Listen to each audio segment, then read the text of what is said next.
دو عالم نور مجسم شفیع معظم رسول محتشم شاہ آدم و بنی آدم صلی اللہ تعالی علیہ وسلم کی ذات اقدس پر درود و سلام پڑھنا بے شمار فضائل و برکات کا ذریعہ ہے اور اللہ تبارک و تعالیٰ کی بارگاہ میں بڑا ہی پسندیدہ عمل ہے۔ جب بھی بندہ مومن درود و سلام پڑھتا ہے تو اللہ تبارک و تعالیٰ کی رحمتیں اس پر برستی ہیں اور اللہ تبارک و تعالیٰ اس بندہ مومن کے گناہوں کو بخشتا ہے اور اس کے درجات کو بلندی عطا فرماتا ہے۔ اور یہ وظیفہ یعنی درود و سلام پڑھنا کس قدر پر تاثیر ہے اور کتنی دور تک اس کا اثر پہنچتا ہے۔ ایک روایت میں کہ جب بندہ مومن درود و سلام پڑھتا ہے تو اللہ تبارک و تعالیٰ کی جنت پھیلتی ہے، یعنی جنت میں وسعت پیدا ہوتی ہے۔ کس قدر یہ عظمت کی بات ہے اور سعادت کی بات ہے۔ ایک بندہ مومن کے درود و سلام پڑھنے کی برکت سے اللہ تبارک و تعالیٰ کی جنت میں وسعت پیدا ہوتی ہے، اس میں اور یعنی گنجائش پیدا ہوتی ہے، جو اس کا پہلے رقبہ اور حجم ہے اس سے وہ بڑھ جاتی ہے۔ تو جو بندہ مومن صبح شام درود و سلام پڑھنے والا ہو، صبح جب وہ اٹھتا ہے درود پڑھتا ہے، سونے سے پہلے درود پڑھتا ہے، گھر سے نکلتا ہے تو درود پڑھتا ہے، گھر میں داخل ہوتا ہے تو درود پڑھتا ہے، کوئی نیک اور جائز کام شروع کرنے لگتا ہے تو درود پڑھتا ہے، تو ایک ہی دن میں جو ہے 24 آورز میں کتنی دفعہ اس کے درود پاک پڑھنے کی وجہ سے جنت میں وسعت پیدا ہوگی۔ اور یقیناً ایسا بندہ جب قیامت کے روز اللہ کی بارگاہ میں پہنچے گا تو اللہ تبارک و تعالیٰ اسے ضرور وہی وسعتوں والی جنت عطا فرمائے گا۔ اب اس کی ایک ریزن جو ہے وہ الابریز کتاب میں شاہ عبد العزیز دباغ رحمۃ اللہ تعالی علیہ نے بیان کی ہے کہ کیا وجہ ہے کہ جب بندہ مومن درود پڑھتا ہے تو جنت میں وسعت پیدا ہوتی ہے، جنت پھیلتی ہے۔ تو فرماتے اس لیے کہ ہر چیز کی اصل نور محمدی ہے، یعنی آقا کریم صلی اللہ تعالی وسلم کا نور یہ ہر چیز کی اصل ہے۔ تو جب کوئی بندہ مومن درود پڑھتا ہے تو وہ جنت اپنی اصل کا ذکر سنتی ہے۔ اب جب وہ اپنی اصل کا ذکر سنتی ہے تو اس کی طرف لپکتی ہے، اس کی طرف بڑھتی ہے، تو اس طرح پھر جنت میں جو ہے وہ وسعت پیدا ہوتی چلی جاتی ہے۔ اللہ تبارک و تعالی ہمیں بھی کثرت سے درود و سلام پڑھنے کی توفیق عطا فرمائے۔ صلو علی الحبیب صلی اللہ تعالی علی محمد صلی اللہ علیہ وسلم۔ رجب المرجب کا ببرکت مہینہ اپنے اختتام کو ہے، اور اس مہینے میں، اس حرمت والے مہینے میں جو ایک بہت ہی بڑا واقعہ اور ہمارے آقا صلی اللہ تعالی علیہ وسلم کا معجزہ شب معراج کی رات رونما ہوا کہ آپ کو معراج عطا کی گئی جو سب سے منفرد اور اعلیٰ تھی، وہ بھی ابھی 2 راتیں پہلے گزری ہے۔ تو پچھلے جمعۃ المبارک کو بھی اور اس سے پچھلے جمعۃ المبارک کو بھی اسی موضوع پہ کچھ گفتگو ہوئی تھی، تو اسی گفتگو کو آگے بڑھاتے ہوئے کچھ باتیں عرض کرتا ہوں۔ آیت پاک کے حوالے سے بات ہو رہی تھی پچھلے جمعۃ المبارک کو کہ اللہ تبارک و تعالیٰ نے قرآن کریم میں جو اپنے محبوب صلی اللہ تعالی علیہ وسلم کی اس سیر کا ذکر کیا ہے تو کتنے اعلیٰ انداز سے، اور ایک ایک لفظ جو ہے وہ کس قدر معانی اور مفاہیم کے سمندر اپنے اندر سمیٹے ہوئے ہیں، اور نبی اکرم صلی اللہ تعالی علیہ وسلم کی شان و عظمت پر وہ ایک ایک لفظ جو ہے وہ دلالت کرتا ہے۔ تو پچھلے جمعۃ المبارک کو اس آیت میں کچھ الفاظ پہ بات ہوئی تھی، تو اختصاراً آج بات کر کے آگے جو بہت ہی ایک اہم مسئلہ ہے اور جس کے بارے میں کچھ اعتراضات بھی ہوتے ہیں، تو ان کے حوالے سے انشاءاللہ عز و جل گفتگو سنیں گے. سبحان الذی اسری بعبدہ لیلا من المسجد الحرام الی المسجد الاقصی الذی بارکنا حولہ لنریہ من آیاتنا. یہ بیان ہے نبی اکرم صلی اللہ تعالی علیہ وسلم کی معراج کا. اگر اس آیت پاک کو دیکھیں تو جو صاحب نظر ہیں اور اہل نظر ہیں ان کو تو یقیناً نبی اکرم صلی اللہ تعالی علیہ وسلم کے مقام و مرتبہ کے مطابق اس سے چیزیں نظر آتی ہیں اور بیان بھی کی کہ جس طرح خواجہ نظام الدین اولیاء رحمۃ اللہ تعالی علیہ نے ارشاد فرمایا کہ نبی اکرم صلی اللہ تعالی علیہ وسلم کا یہ جو سفر معراج تھا جس کو اسراء بھی کہا گیا تو یہ یعنی اس کے 3 سٹیپس تھے. اور فرمایا کہ جس طرح نبی اکرم صلی اللہ تعالی علیہ وسلم کی ذات اقدس جو ہے اس کی 3 حیثیتیں ہیں تو وہ اسی طرح یہ معراج بھی تھی ہر حیثیت کے مطابق. تو سبحان الذی اسری بعبدہ لیلا من المسجد الحرام الی المسجد الاقصی، یہ پہلا حصہ ہے جس کو اسراء کہا جاتا ہے. اور اگر اس کا کوئی انکار کرتا ہے تو معاذ اللہ وہ پکا کافر ہے کہ وہ قرآن کا انکار کرنے والا ہے. تو یہ نبی اکرم صلی اللہ تعالی وسلم کی جو ایک بشری حیثیت ہے یہ اس کی معراج تھی کہ رات کے مختصر سے حصے میں اللہ تبارک و تعالی نے سیر کروائی مسجد حرام سے مسجد اقصی تک. لیلن جو کہا جاتا ہے اس پر تنوین یہ تقلیل کے لیے ہے جو قلت مدت پر دلالت کرتی ہے. اور عربی میں جب لیلتن ہو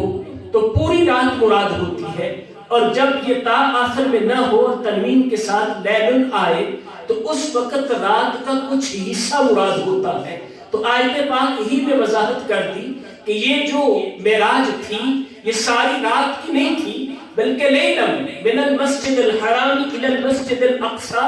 بلکہ رات کے مختصر سے حصے میں مسجد حرام سے مسجد اقصی تک. تو یہ اسراء ہے اور جو آقا کونین صلی اللہ تعالی وسلم کی ایک بشری حیثیت ہے یہ اس کا بیان ہے، یعنی اس کی معراج تھی مسجد حرام سے مسجد اقصی تک. اور اس سے آگے جو ذکر ہے لنریہ من آیاتنا، فرمایا یہاں سے آگے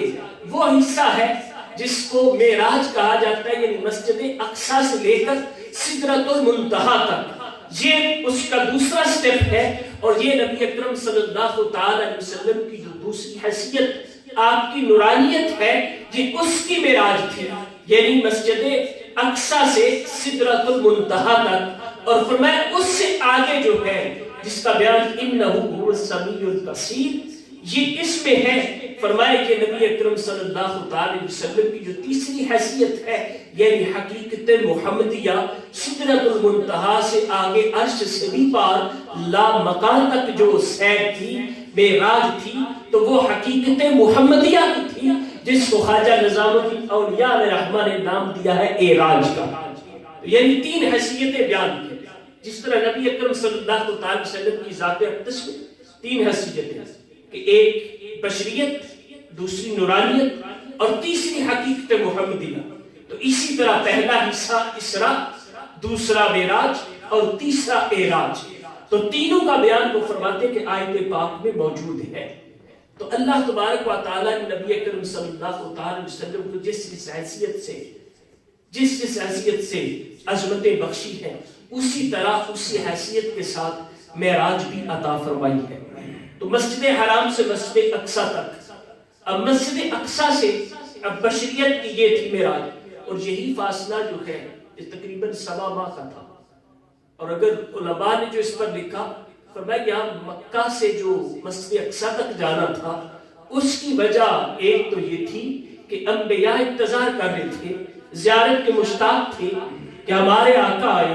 آ کر ہماری امامت کریں اور ہم ان کی زیارت کریں. اور دوسری بات جو علامہ سید محمود عروسی نے لکھی فرمایا کہ جو مسجد اقصی کی لکڑی کے بنے ہوئے ووڈن پلر تھے انہوں نے رب کی بارگاہ میں التجا کی تھی کہ مولا ہم تیرے اور نبیوں کا دیدار کر چکے، ہمیں اپنے آخری نبی اور محبوب کی زیارت بھی کروا دے. تو اس لیے اللہ تبارک و تعالیٰ نے حکم دیا کہ پہلے مسجد حرام سے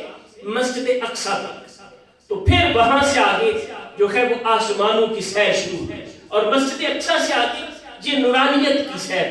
یعنی آپ کی نورانیت کی معراج کی، اس لیے وہاں پر لباس بشریت جو ہے وہ اتارا، اور آقا کونین صلی اللہ علیہ وسلم اپنی نورانی حیثیت سے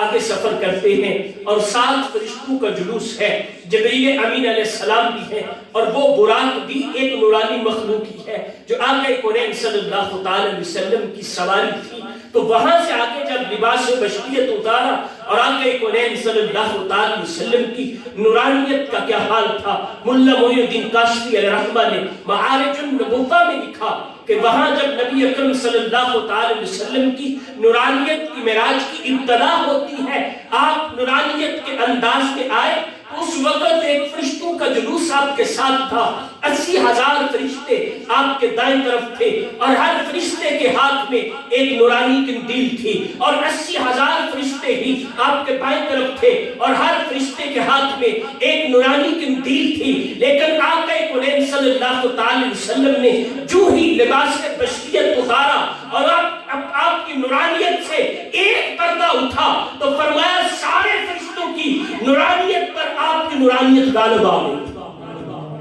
سب کی روشنی مانگ پڑ گئی۔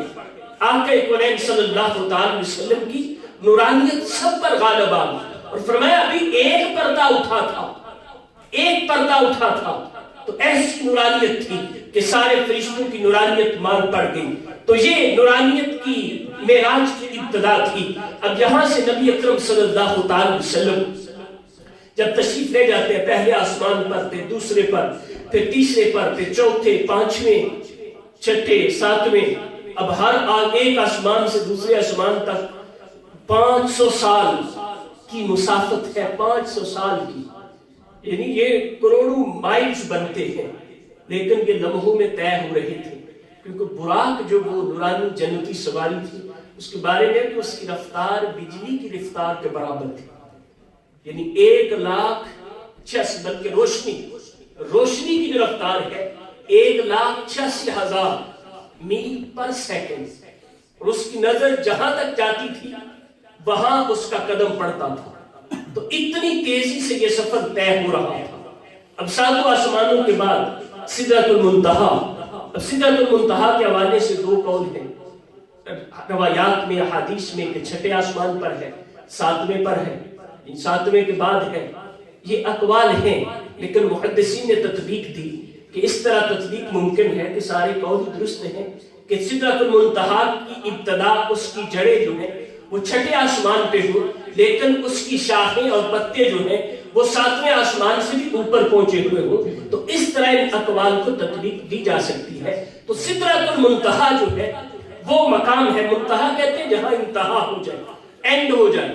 تو وہ ایک انتہا ہے نیچے والی مخلوق کے لیے کہ اس سے اوپر نیچے سے کوئی مخلوق نہیں جا سکتی، کیونکہ نورانی مخلوق میں فرشتوں میں سب سے عظمت والے جبریل امین علیہ السلام ہیں، تو انہوں نے بھی سدرۃ المنتہا پہ جا کر عرض کی تھی، یا رسول اللہ یہاں سے آگے نہیں بڑھ سکتا، اگر ایک پورا بھی میں یہاں سے آگے بڑھوں گا تو میرا سب کچھ جل جائے گا۔ وہ وہیں رک گئے تھے، تو نیچے کی کوئی مخلوق اس مقام سے اوپر نہیں جا سکتی، اور اوپر کی کوئی مخلوق جو ہے، جو نورانی مخلوق اوپر ہے، وہ نیچے نہیں آ سکتی، یعنی وہ سب کے لیے ایک باؤنڈری اور ایک بارڈر اور ایک انتہا ہے، اس سے اوپر نیچے سے کوئی نہیں جا سکتا، اوپر سے نیچے کوئی نہیں آ سکتا۔ لیکن ہمارے آقا کی شان تو دیکھیں کہ اس مقام سے نیچے سے اوپر بھی گئے، اور اوپر جانے کے بعد پھر اس مقام سے نیچے بھی تشریف لے آئے۔ یہ ہمارے آقا صلی اللہ علیہ وسلم کی شان و عظمت ہے، یہ بھی کسی اور کے حصے میں مقام نہیں آیا۔ تو نبی اکرم صلی اللہ علیہ وسلم اب یہ سدرۃ المنتہا تک تو جبریل امین علیہ السلام ساتھ تھے، اب وہاں سے آگے آپ نے اکیلے سفر کیا، اب عرش کی جانب سفر، اب عرش پر پہنچ کر بھی جب عرش پر آقا کونین صلی اللہ علیہ وسلم پہنچے، تو جب عرش پر آپ چل رہے تھے تو علامہ زرقانی لکھتے ہیں کہ عرش نے آپ کے دامن کو تھام لیا اور آپ کا شکریہ ادا کیا کہ آپ نے مجھ پر قدم رکھا، میرے لیے یہ شرف کی بات ہے۔ پھر وہاں سے بھی آگے عرش بھی مقام ہے اور عرش بھی مقام ہے، آقا کونین صلی اللہ علیہ وسلم اس سے بھی آگے لا مقام گئے، لا مقام، نو پلیس، یعنی کوئی جگہ ہی نہیں. رب سے جو ملاقات ہوئی وہ لا مقام ہوئی، یعنی وہاں کوئی جگہ ہی نہیں. وہاں پر اپنے رب کی بارگاہ میں اب جب آگے کا سفر ہو رہا تھا تو علماء نے لکھا کہ چونکہ اب رب کی قربت میں آتے قرآن صلی اللہ علیہ وسلم جا رہے تو کیسا انداز ہوگا. آپ کے دل میں ایک اکیلے ہیں ایک خوف سا طاری ہوا تھوڑا سا. تو اس جب وہ خوف طاری ہوا تو آگے سے آواز آئی قف یا محمد ان ربک یصلی علیک، اور وہ آواز صدیق اکبر کی آواز سے ملتی تھی. جس آواز میں یہ آگے سے یہ جملہ ارشاد فرمایا گیا تو علماء فرماتے ہیں اس لیے یعنی اللہ تبارک و تعالیٰ کی طرف سے یہ ندا جو تھی تو وہ اس لیے صدیق اکبر کی آواز ملتی جلتی آواز میں تھی چونکہ آپ سیدنا صدیق اکبر کی آواز سے مانوس تھے، ان سے محبت رکھتے تھے. تو اس لیے وہ جو تھوڑا سا دل میں ایک خوف طاری ہوا تو وہ آپ کو انسیت دینے کے لیے آپ کی توجہ جو ہے اس طرف کرنے کے لیے اس آواز میں آپ کو یہ کہا گیا ان ربک یصلی علیک، اے محمد صلی اللہ علیہ وسلم ٹھہریے آپ کا رب آپ پر درود بھیج رہا ہے. اور پھر جب آقا کریم صلی اللہ علیہ وسلم وہاں رکتے ہیں تو پھر آگے سے ندا آتی ہے کہ اے محمد آگے بڑھیے، اے احمد آگے آئیے. یعنی یہ ندائیں آ رہی ہیں. اب نبی اکرم صلی اللہ علیہ وسلم آگے بڑھتے ہیں اور پھر وہ مقام ملتا ہے فَقَانَ قَابَ قَوْسَيْنِ أَوْ أَدْنَىٰ، یعنی رب کی بارگاہ میں وہ قرب نصیب ہوتا ہے گویا کہ ایک کمان کی طرح یا اس سے بھی قریب. یعنی ایسا اللہ تبارک و تعالیٰ نے اپنے محبوب کو قرب عطا کیا اور اس قرب میں رب ذوالجلال نے اپنے محبوب کو بلا حجاب اپنا دیدار کروا دیا. بلا حجاب آقا کریم صلی اللہ علیہ وسلم نے اپنے رب کا دیدار کیا بلا حجاب اپنے ماتھے کی آنکھوں سے بیداری کے عالم میں. یہ اتنی بڑی عظمت ہے، اتنی بڑی فضیلت ہے کہ جو کسی اور کے حصے میں نہیں آئی. موسیٰ علیہ السلام تو کوئی دور پر ندائیں لگاتے رہے رب عالمین رب عالمین مولا دیدار کروا دے، اور جواب آتا ہے لن ترانی موسیٰ ہر کس نہیں دیکھ سکے گا. یعنی تجھے تیرے اندر وہ دیکھنے کی طاقت نہیں ہے کہ تو ہمیں دیکھ سکے. بار بار کہنے کے باوجود بھی جواب رب کی طرف سے یہ آتا ہے لن ترانی، اے موسیٰ تو ہر کس نہیں دیکھ سکے گا. لیکن ادھر رب کے محبوب ہے رب ذوالجلال خود لا مقام میں بلا کر جہاں دیدار کی جو ایک وہ حسرت جب اس انداز سے کہا نہیں جا رہا لیکن رب تعالیٰ بن مانگے اپنا دیدار کروا رہا ہے اور بتا رہا ہے کہ یہ میرے محبوب ہے اور یہ حبیب ہے. موسیٰ علیہ السلام کریم ہے، کریم التجا بھی کرے تو جواب آتا ہے لن ترانی کہ ہر کسی نہیں دیکھ سکے گا. لیکن حبیب آرام کر رہا ہو تو رب تعالیٰ جبریل امین کو بھیج کر لا مقام بلا کر بلا حجاب دیدار کروا دیتا ہے. تو اللہ تبارک و تعالیٰ نے اپنے محبوب کو بلا حجاب دیدار کروایا ہے اور آقا کریم صلی اللہ علیہ وسلم نے اپنے رب کو ماتھے کی آنکھوں سے دیکھا ہے. اب یہاں پر بعض لوگ کہتے ہیں کہ حدیث پاک ہے اما عائشہ صدیقہ رضی اللہ تعالی عنہا فرماتی ہے کہ اگر کوئی یہ کہتا ہے کہ نبی اکرم صلی اللہ علیہ وسلم نے اپنے رب کو دیکھا ہے تو وہ جھوٹ کہتا ہے. اور وہ استنباط کرتی تھی کہ جو الفاظ ہیں کہ کوئی بھی آنکھ جو ہے آنکھیں اس کا ادراک نہیں کر سکتی. یعنی اللہ تبارک و تعالیٰ کی ذات کا آنکھیں ادراک نہیں کر سکتی. یہ روایت ہے جس کو لے کر اعتراض کیا جاتا ہے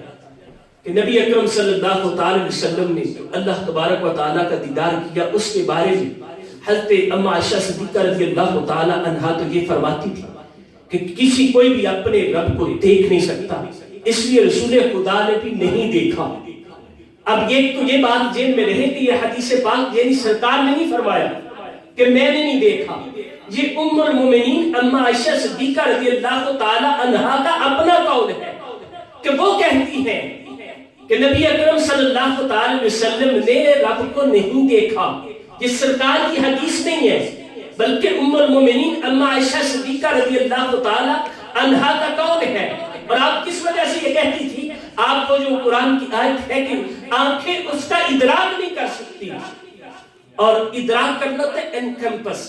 یعنی پورا دیکھتے ہوئے گھیر لینا چاروں طرف سے کسی چیز کو، یہ ہے ادراک. ایک تو جو اما عائشہ صدیقہ رضی اللہ تعالی عنہا نفی کرتی تھی تو وہ تھی کہ کوئی بھی آنکھ جو ہے وہ ذات باری تعالیٰ کا احاطہ نہیں کر سکتی، اس کی نفی کرتی تھی. اور دوسرا یہ کہ ان کا یہ اپنا قول ہے، یہ انہوں نے نہیں کہا کہ سرکار نے فرمایا ہو کہ میں نے اپنے رب کو نہیں دیکھا. تو یہ بات ذہن نشین ہے، یہ ام المومنین اما عائشہ صدیقہ رضی اللہ تعالی عنہا کا قول ہے کہ میں کہتی ہوں کہ رسول اللہ صلی اللہ علیہ وسلم نے رب کو نہیں دیکھا. جب یہی بات سیدنا صدیق اکبر رضی اللہ تعالی عنہ کو پتا چلی تو آ کر پوچھا، کہا عائشہ کیا کہتی ہو؟ کہا کہ میں یہ کہتی ہوں کہ رسول خدا نے اپنے رب کو نہیں دیکھا. آپ نے فرمایا تم کیسے کہتی ہو؟ کہا میں نے اس سے استنباط کیا ہے کہ یہ جو آیت ہے کہ کوئی آنکھ اس کا ادراک نہیں کر سکتی، تو فرمایا کہ تمہارا یہ استدلال کرنا درست نہیں ہے، اس لیے تم استدلال کر رہی ہو. اور میں نے اپنے آقا سے خود سنا ہے کہ جس رات کے معراج ہوئی اس اگلے دن کو آقا کونین کعبہ کی دیوار کے ساتھ ٹیک لگا کر بیٹھے ہوئے تھے اور آپ فرما رہے تھے کہ میں نے اپنے رب کو اپنی آنکھوں سے دیکھا. اب ام المومنین اما عائشہ صدیقہ رضی اللہ تعالی عنہا اپنا قول بیان کر رہی ہیں کہ میں سمجھتی ہوں یہ ان کا اپنا استدلال ہے کہ رسول خدا صلی اللہ تعالی وسلم نے اپنے رب کو نہیں دیکھا. لیکن سیدنا صدیق اکبر ایک تو خود ام المومنین کے بھی والد ہیں اور ان سے اعلیٰ اور افضل ہے، وہ کہہ رہے ہیں اور وہ اپنی بات نہیں کہہ رہے بلکہ وہ کہہ رہے میں نے رسول خدا سے سنا کہ خود آقا کونین نے فرمایا تھا کہ میں نے اپنے رب کو دیکھا. اور پھر بعض لوگوں نے لکھا نا کہ وہ رب کو نہیں دیکھا، جبریل امین کو دیکھا تھا. تو علامہ عینی نے، علامہ بدر الدین عینی علیہ رحمہ نے لکھا کیسے کہتے ہیں کہ ایسی عجیب بات ہے کہ جس سرکار کی تو فضیلت بیان کی جاتی ہے رب کو دیکھا ہے، اگر معراج پہ جا کر جبریل امین کو دیکھنا تھا یہ کون سی فضیلت کی بات ہے کہ جبریل امین تو خود 24,000 مرتبہ آقا کونین کی بارگاہ میں آئے ہیں، تو معراج کی رات جا کر صرف جبریل کو دیکھنا یہ کون سی عظمت کی بات ہے کہ 24,000 مرتبہ خود بارگاہ مصطفیٰ میں حاضر ہوئے ہیں، تو جبریل امین کو دیکھنا یہ کون سی عظمت کی بات تھی؟ بلکہ یہ تو عظمت کی بات جبریل امین کے لیے ہو سکتی ہے کہ آقا کونین صلی اللہ تعالی وسلم کی وہ زیارت کرتے تھے. تو جبریل امین کو نہیں فرمایا رب کو دیکھا ہے، رب کو دیکھا ہے، اللہ تبارک و تعالی نے اپنا دیدار کروایا ہے. اور بے شمار اس بارے میں احادیث مبارکہ ہیں. اور ابن عباس رضی اللہ تعالی عنہ تو فرماتے ہیں کہ نبی اکرم صلی اللہ تعالی وسلم نے اپنے رب کو مرتين 2 مرتبہ دیکھا ہے، 1 مرتبہ نہیں بلکہ 2 مرتبہ کی بات کرتے ہیں کہ اپنے رب کو دیکھا ہے. اور پھر صحیح مسلم شریف کی حدیث پاک ہے، حضرت عبداللہ بن شقیق رحمۃ اللہ تعالی علیہ یہ تابعی ہے اور یہ سیدنا ابو ذر غفاری رضی اللہ تعالی عنہ سے کہنے لگے قال قلت، یہ خود کہتے ہیں قال قلت لأبي ذر لو رأيت رسول الله صلی اللہ علیہ وسلم لسألته. عبداللہ بن شقیق یہ کہتے ہیں کہ ابو ذر اگر میں رسول خدا کو دیکھتا تو میں ایک سوال کرتا. صحیح مسلم شریف کی حدیث پاک ہے، میں سوال کرتا. تو سیدنا ابو ذر غفاری کہتے ہیں، یہ خود بھی بیان کر رہے ہیں کہ مجھے انہوں نے پوچھا کہ فقال ان ای شیء کنت تسأل، کہ اے عبداللہ تو کس بارے میں سوال کرتا رسول خدا سے، کیا پوچھتا؟ اب وہ کہتے ہیں قال کنت اسألہ هل رأیت ربک، کہ میں رسول خدا سے پوچھتا کہ یا رسول اللہ کیا آپ نے اپنے رب کو دیکھا ہے، میں یہ سوال کرتا. اب سیدنا ابو ذر غفاری رضی اللہ تعالی عنہ کا جواب سنیں. قال ابو ذر قد سألته فقال رأيت نورا. سیدنا ابو ذر غفاری کہتے ہیں تم تو دیکھتے پھر یہ سوال کرتے، سن میں نے خود یہ سوال کیا تھا تو رسول اللہ نے فرمایا تھا میں نے رب کو دیکھا وہ نور ہے. اب ابو ذر غفاری جیسے جلیل القدر صحابی، یعنی صحابہ میں بھی جن کے تقوی کے ڈنکے بجتے تھے، انتہائی متقی اور پرہیزگار، ہر صحابی نیک ہے، جنتی ہے، ولی ہے، لیکن یہ ان صحابہ میں بھی سارے صاحب تقویٰ زیادہ تقوی والے تھے۔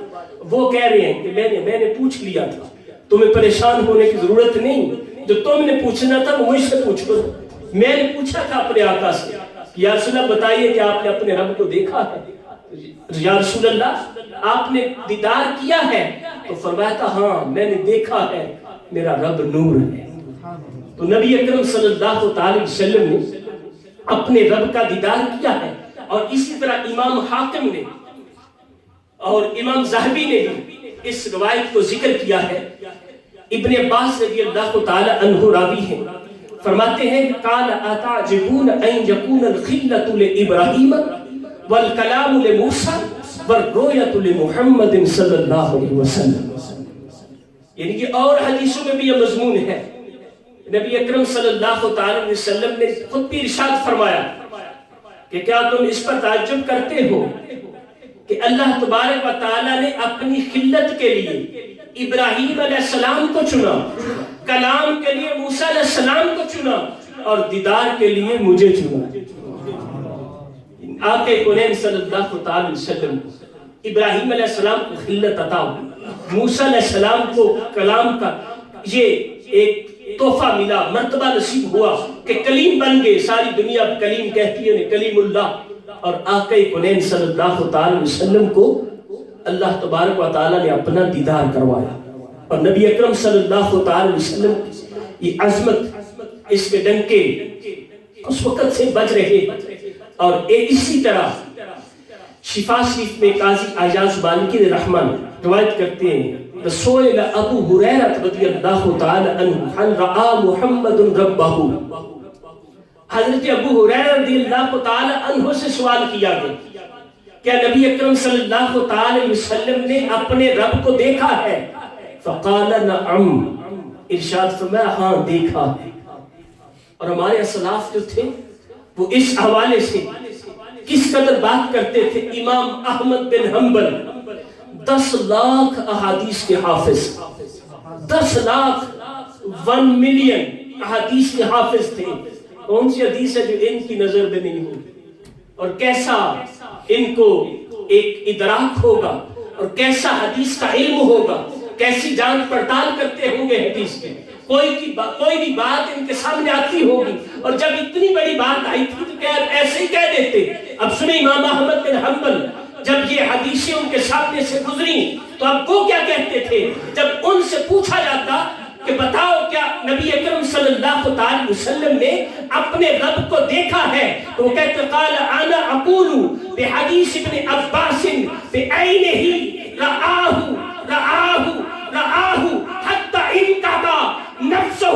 یعنی نفس احمد راوی کہتے ہیں جب امام احمد بن حنبل سے یہ پوچھا جاتا بتاؤ امام کیا رسول خدا نے اپنے رب کا دیدار کیا ہے، تو وہ کہتے میں ابن عباس رضی اللہ تعالی عنہما کی حدیثوں پر اعتماد کرتے ہوئے یہ عقیدہ رکھتا ہوں کہ آقا کونین نے اپنے رب کو دیکھا ہے، دیکھا ہے، دیکھا ہے، دیکھا ہے، دیکھا ہے۔ جب تک ان کی سانس ان کا ساتھ دیتی وہ کہتے جاتے کہ ہاں دیکھا ہے، دیکھا ہے، دیکھا ہے۔ جب تک سانس نہ ان کی چھوٹتی تو وہ یہ الفاظ کہتے تھے ہاں آقا کونین نے اپنے رب کو دیکھا ہے۔ اب اتنے عظیم آئمہ جو ہیں وہ ان احادیث کو لے کر کیسا عقیدہ رکھتے تھے اور کس قدر لوگوں پر واضح کرتے تھے کہ نبی اکرم صلی اللہ علیہ وسلم نے اپنے رب کو دیکھا ہے۔ تو یقیناً ہمارا بھی یہ اعتقاد اور ایمان ہے کہ اللہ تبارک و تعالیٰ نے اپنے محبوب کو اپنا دیدار کروایا ہے اور بلا حجاب کروایا ہے، اور آقا کونین صلی اللہ علیہ وسلم کا ہی حصہ ہے، اور آپ ہی کی یہ عظمت ہے کہ آپ نے اپنے رب کو بلا حجاب دیکھا، اور کسی آنکھ میں یہ طاقت ہی نہ تھی کہ اپنے رب کو دیکھ سکے، کسی آنکھ میں اتنی جرأت و ہمت نہ تھی کہ رب کے محبوب کی آنکھوں میں ہی رب نے یہ طاقت رکھی تھی اور انہیں یہ اپنے دیدار کا تحفہ عطا کیا ہے، یہ مرتبہ عطا کیا ہے۔ اللہ تبارک و تعالی ہمیں نبی اکرم صلی اللہ علیہ وسلم کی شان و عظمت سمجھنے کی توفیق عطا فرمائے، آمین بجاہ النبی الامین صلی اللہ علیہ وسلم۔